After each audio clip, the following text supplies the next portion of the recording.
Dennis Saturno po, songwriter, record producer, and 45 years na ako sa music industry.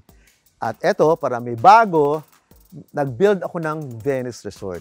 Meron tayong cottages, meron tayong small events place, meron tayong swimming pool dyan sa likod, at meron tayong mga rooms. And one of my proudest project etong events place. Tara, pasok tayo.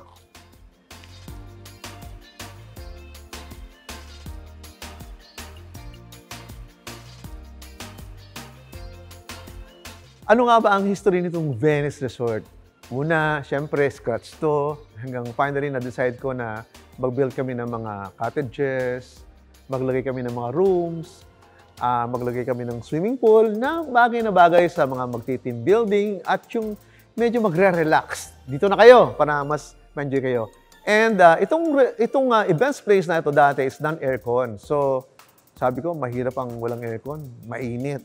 Until finally, dinecide ko na maglagay na nga ng aircon and na-decide ko na ang unit na ilalagay dito ay Daikin.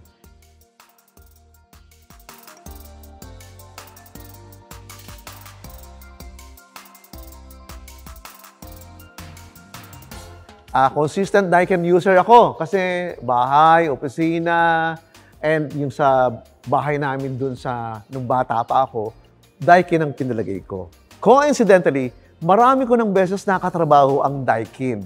I wrote 3 jingles, yung mga para sa kung iba, may summer jingle, may Christmas jingle, at kung ano-ano. And the last one was the corporate jingle na ginawa ko for Daikin. And since maganda ang relationship namin, and of course, siyempre, hindi makakalimutan kasi this year, celebration nila ng 100 years. Kaya congratulations, Daikin.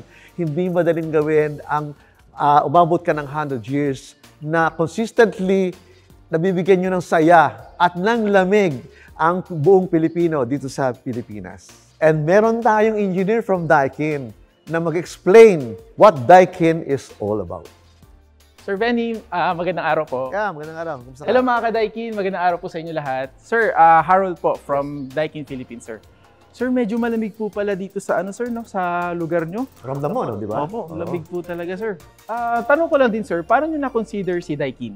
Ayun, matagal ako nakikipagtrabaho sa Daikin. Siguro naka 3 jingles and then the last one was the corporate jingle na ginawa ko for them. And yun, nagtanong-tanong din ako and finally, na-decide namin na Daikin air conditioning unit ang ilalagay natin dito sa events place. I see, sir. Okay po, okay. So, paano mo naman naisipan na at i-recommend na itong mga unit na ito ang bagay dito sa events place? Okay, sir. Sa Daikin Philippines po kasi, sir, site inspection muna kami. So, upon checking sa site natin, nakita natin na yun nga, malaki nga yung area na kailangan natin i-consider. At the same time, yung lamig. At the same time, yung dami ng tao na kailangan nating palamigin sa area na to. So upon checking, sir, nakita namin na ang pinaka-the best solution for your events place is yung floor-mounted Daikin inverter units namin, sir. Yes. So ano ba yung mga kagandahan nito for our events place, sir? Una, sir, kaya niya magbato ng lamig na up to 25 meters, sir. Wow. So sobrang haba po, para kasing laki ng ating events place. Una, sir, at the same time naman po, matipid po ito sa kuryente kasi meron po tayong 5-star rating for CSPF. So ang ibig sabihin nito, kapag mas mataas ang rating natin, sir, mas matipid po tayo sa kuryente. Definitely. Yes, opo. Tapos, ano naman po, sa operation naman po, medyo narinig po ba natin yung operation ng aircon? Ayun, ramdam pero halos hindi mo na naririnig. Yes po. Yung kanyang operation niya parang sobrang tahimik po. Ano siya, makakompare po siya sa parang library. Yeah. So ito po yung aming isa sa mga selling point na sobrang tahimik po kapag nag-ooperate ang ating mga Daikin aircons. At the same time, sir, makaka-save din tayo sa environment kasi naka-R32 refrigerant po tayo, sir. So wala po tayong magiging issue para sa mga ikakasira ng ating kalikasan. Yan, yes, maganda. Kaya sobrang ganda po talaga ng ating i-offer nito para sa ating events place. Yun. Alam mo, Harold, dami kong natutunan sa iyo. Number one, ano ba yung Daikin air conditioner na nilagay natin dito? Of course, nalaman ko yung durability, the way nyo siya build, which is completely different siya from the previous units na ginagawa nyo. And yung pag-save natin ng energy, and then at the same time, makabawas tayo sa pollution, which is kasama rin natin yan. So, thank you. And Sir, thank you. happy ako having this kind of air conditioning units dito sa event space. Maganda yan, sir. Ano talaga, nakaka-fulfill po sa aming dream as Daikin. At dahil happy ako, Yes, sir. alam mo gagawin ko, Ano yan, sir? ililibre kita. Saan, sir? Ano yan, sir?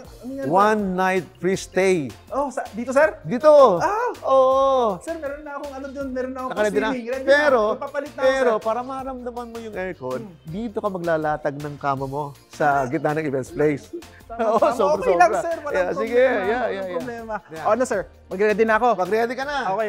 Guys, pakuha na lang yung Oh. gamit ka. Sir Benny, maraming salamat po. Welcome. Mag-ready na, mag-lotion lang. Yeah, maliligo lang ako. Oh. Sir, thank you. You're Maraming welcome salamat. anytime, ha? Mga kadaikin, aalis Yeah. muna ako ha. Yeah. Bye-bye, sir. Bye-bye.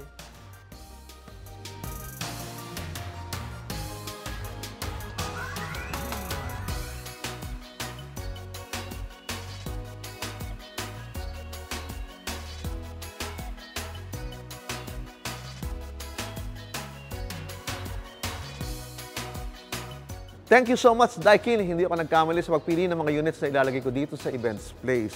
And doon sa mga naghahanap ng mga high-end na air conditioning unit, ano pang hinihintay ninyo? Mag-Daikin na tayo. Sigurado ang lamig at masisiyahan kayo.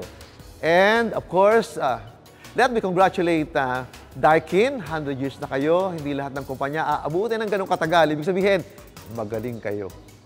Maraming salamat po sa inyo. Ako po si Benny Saturno, songwriter, record producer.